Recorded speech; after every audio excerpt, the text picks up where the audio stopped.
Hey guys, so today we're going to learn about radicals. Radicals are just fractional exponents. So let's say we have a base to the power of n over m. So this right here is in exponential form. What we're going to do is rewrite it into radical form. So we have this root symbol with the base and n inside, and m is the index. So it's inside the little tail that's right here. So the index, what that does is it tells you how many times you need to multiply a number by itself to get to the base. So for example, if you had 4 to the power of 1/2, what we can do is put this into a form you're more familiar with by rewriting it as a square root. So you put the root symbol, 4 goes to the inside, 1 is your numerator, which is going to be here as n, and then m is your index. So usually with 2, you don't write it. It's always understood to be 2 unless it's something else. But for now, I'll just put a 2 so that way you know where the 2 goes. So again, what this means is you're looking for a number that multiplies by itself 2 times to get to 4. So it has to be 2. 2 times 2 is 4. So the square root of 4 is 2. So if you had 64 to the power of 1/3. So we're going to rewrite this into radical form. The 3 goes here as your index, 64 is inside, and your exponent is a 1. So 64 to the first power is 1. So now you're looking for a number that multiplies by itself 3 times, because your index is 3. You're looking for a number that multiplies by itself 3 times to get to 64. So that has to be 4. So 4 times 4 is 16. 16 times 4 is 64. So then the cube root of 64 is 4. So let's start off with the square root of 150 now. So with 150, there's not a number that multiplies by itself twice to get to 150. So what we can do is, in order to simplify this, take 150, break it apart, make a factor tree for it. So that just means figure out what times what's 150. So that's 10 times 15. And then break down each of those numbers as far as you can. So 15 is 3 times 5. 10 is 2 times 5. So we broke 150 down to its prime factorizations with 3, 5, 2, 5. So right now, this is what we have. We haven't done anything, we just broke it down, and it's still all inside the square root. So with the square root, you're looking for pairs. So square root means you're looking for pairs. Since the index is a 2, you got a pair of 5s right here that you can put together. So square root of 5 times square root of 5 is square root of 25, which you know is going to be 5. So the reason we look for pairs is that it makes a perfect square, which when we square root it gets you that whole number. And we also have this 3 and a 2 left over. So what we're going to do is multiply 3 times 2 to get the number inside the square root, which is 6. Another way you can do this instead of writing it all out on the side is in your factor tree, circle your pairs here. Since you're dealing with square roots, you want to find pairs. So you got a pair of 5s that you can circle together. The pair goes on the outside of the square root, and what's left over, multiply it back, put it inside. So you got a 3 and a 2, that makes 6. So 5 square root of 6. So it's the same answer regardless of whether you wrote it out again or circled it from the tree. So cube root of 72. You always want to start off by making a factor tree. So take 72, make a factor tree for it, break down all the numbers as much as you can go.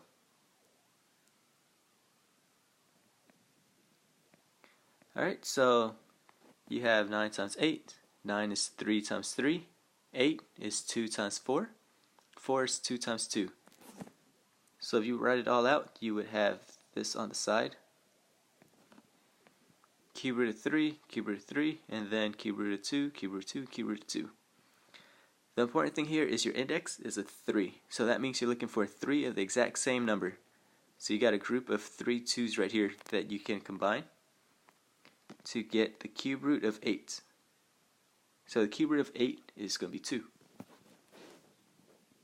Because 2 times 2 is 4, 4 times 2 is 8. So the cube root of 8 is 2. And now you got some pieces left over. So with the leftover pieces, multiply them back together, put it at the end. So 3 times 3 is 9, and you got the cube root, so cube root of 9. So your answer for that one is 2 cube root of 9. So you can also do it by circling stuff just inside the factor tree. So you got a group of 3 2's right here that you can circle, so that goes on the outside. And then the pieces left over, multiply them and put them back inside. So 2 on the outside, you got cube root, and you got 3 times 3, which is 9. So it's the same answer both ways. So let's try this example. You got the square root of 96 now. So if you want to pause your video, pause it, see if you can go through, factor it all the way through. Circle your pairs because you're dealing with the square root. So it's a square root, so you want pairs at the end. Alright, so let's see. 96 breaks down to 12 times 8. 12 is 6 times 2. 6 is 3 and 2. 8, 2 times 4. 4 is 2 and 2. So with this, I'm not going to write it out. I'm just going to go through in the factor tree and circle my pairs. So since you're dealing with a square root, there's always an imaginary 2 here. If there's nothing written, it's always a 2. So you're dealing with square roots, so you want to circle pairs. So you got a pair of 2's and another pair of 2's. So that means you got 2 times 2 on the outside, and then with what's left over, you got this 3 and 2 left. Put it back on the inside. Multiply it all together, and you get 4 square root of 6.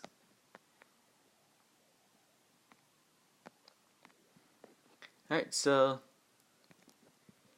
with this example, you got the cube root of 1080.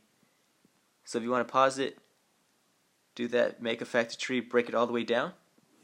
And then this time you're looking for 3 of the same number that has to be grouped together since it's a cube root.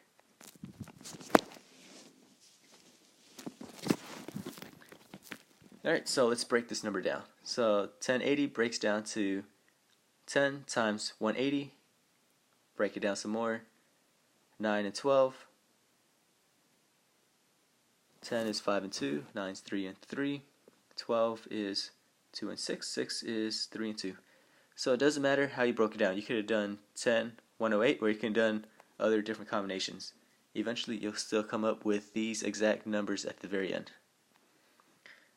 So since you're looking for cube roots, you gotta be 3 of the same number that you circle. So you got 3 3's that are right here that you can put together. And you also have 3 2's. You got a 2 there, a 2 here, and a 2 there. So just like the previous one, all the pairs go on the outside. 3 times 2. The ones that you did not circle, in this case it's just a 5. That goes back inside the cube root. Then don't forget the little 3's. You gotta have the 3 here as your index. So it would be 6 cube root of 5.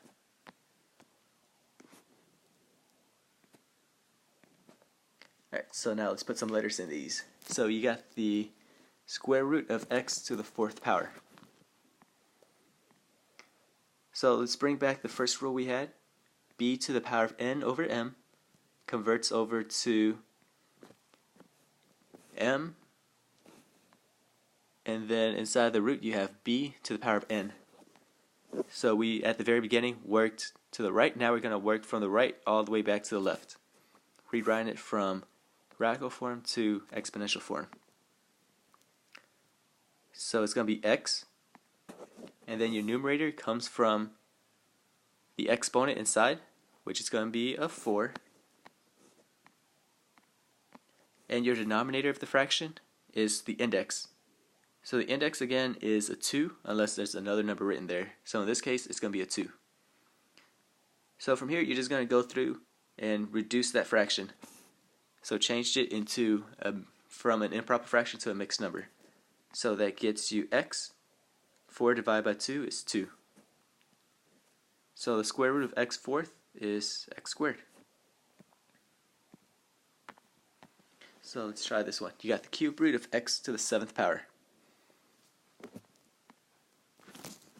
So your base is going to be x. your exponent, the numerator of it is going to be the 7. Your denominator is going to be a 3. So 7 came from here, 3 is your index. That goes on the bottom of the fraction. So you're going to change this from an improper fraction to a mixed number. So 3 could go into 7 2 times, leaving you with 1 left over. So your answer is going to be x squared, and then the one that has the 1/3 left over, the piece that's left over, you're going to put it back inside the square or inside the cube root.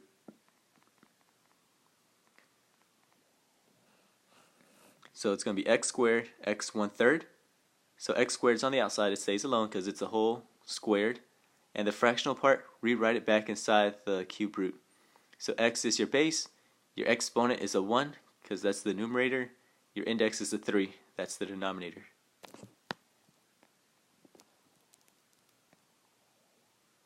So let's mix some of these together. So we got the cube root of 48x6, y7, z8. So when you're doing this, you're going to break it apart into one piece at a time. So you're going to break it apart so that you have the cube root of 48. We did that earlier, so we're going to go through and make a factor tree for it.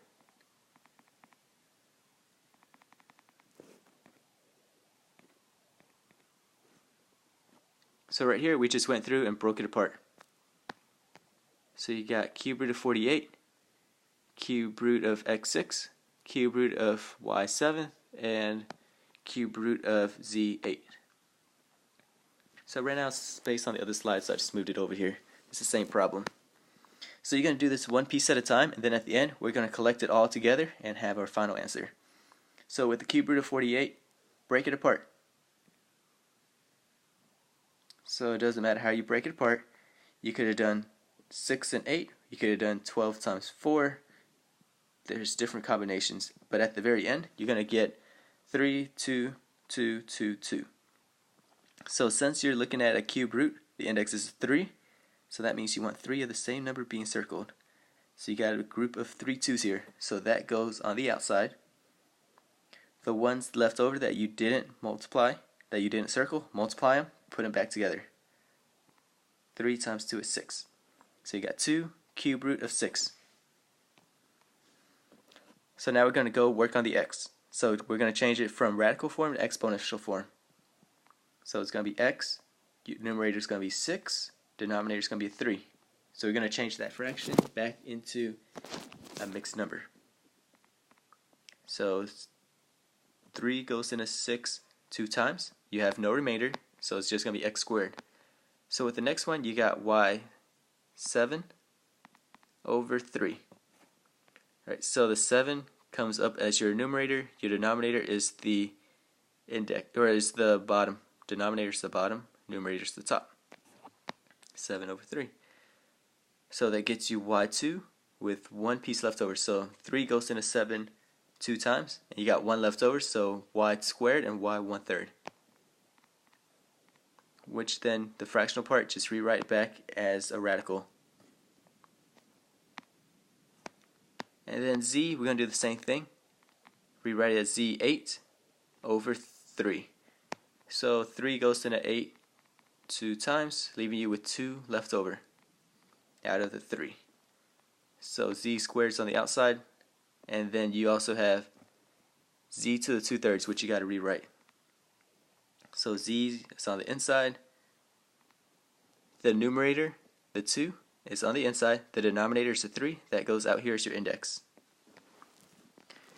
So after you go through and simplify each part, you're going to collect them together. All the pieces on the outside of the radical stays together on the outside. So this 2 is on the outside. You have an x squared. You also have this y squared on the outside. And you have a z squared. So all the pieces that are outside the radical stay outside the radical. They get collected together. And then all the parts left over, you put them back inside. So you got a 6 inside, got a y, and you have a z squared. And that's it.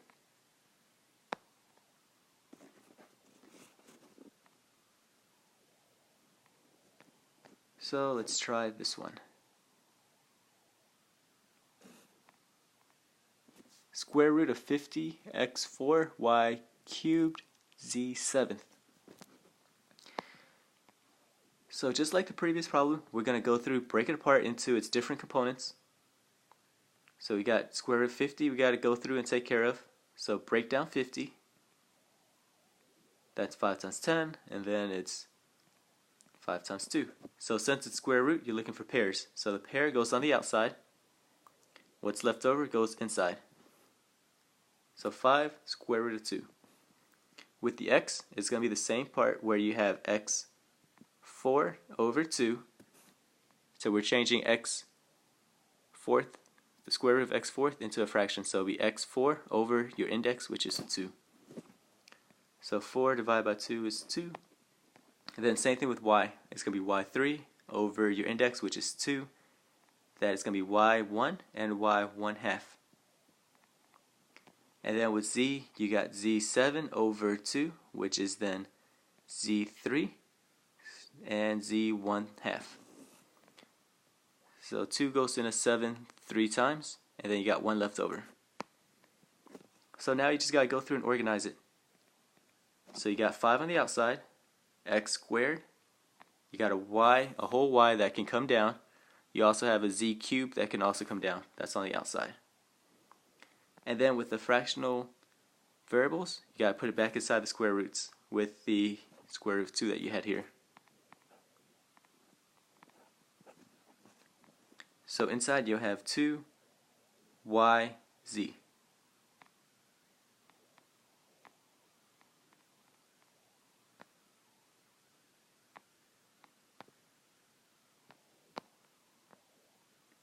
Alright, so again, if you all forgot how to change it, the y comes down here, you make the radical sign, your numerator is a 1, your denominator is your index, which is a 2. You don't write 2 unless it's another number, a number other than 2, that's when you write it.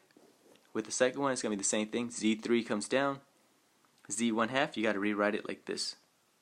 So you got to rewrite it as square root of z, and then everything's collected, so that's your answer. Alright, so try these, and then we'll come back on Wednesday and check through them.